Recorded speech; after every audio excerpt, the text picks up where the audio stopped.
خبر شامل کرتے ہیں چوک میتلا سے۔ ہماری نمائندے رانا امجد کی رپورٹ کے مطابق پولیس تھانہ سٹی دنیا پور ملزمان کے ساتھ ساز باز ہو گئی۔ انصاف فراہم کیا جائے۔ ڈی پی او لودھراں، آر پی او ملتان، آئی جی پنجاب سے مطالبہ۔ تفصیل کے مطابق محمد اسماعیل ولد محمد عبداللہ چک نمبر 311 WB دنیا پور نے بھائی رانا عبدالمجید و علاقہ دیہہ کے ہمراہ صحافیوں کو بتایا کہ میرے بیٹے محمد اجمل محمد اکرم پوتا رضوان بعمر 3 سال بس سواری GLI دنیا پور شہر گئے، جہاں سے محمد ابراہیم ولد محمد سلیمان قوم اوڈ سکنا ڈکوٹا روڈ دنیا پور شہر اور اس کے بیٹوں عرفان اور عدنان نے اغوا کروا لیا تھا اور 1 کروڑ روپے تاوان کا مطالبہ کیا، جس کا مقدمہ نمبر 470/20 مورخہ 14 نومبر 2020 تھانہ سٹی دنیا پور ضلع لودھراں میں درج ہوا۔ پولیس نے میری دائر کی گئی درخواست کی بجائے اپنی مرضی کی FIR درج کر کے میرے بیٹوں اور پوتے کو بازیاب کروا لیا، مگر ملزمان ابراہیم وغیرہ کو کھلی چھٹی دے دی۔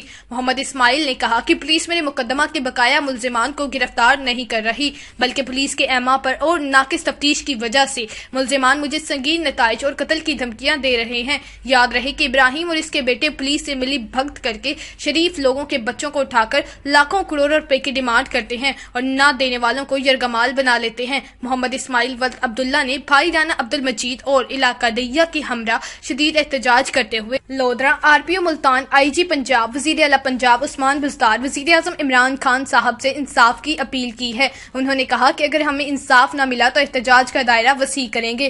مزید تازہ خبروں اور اپڈیٹس کے لیے دیکھتے رہیے انصاف نیوز۔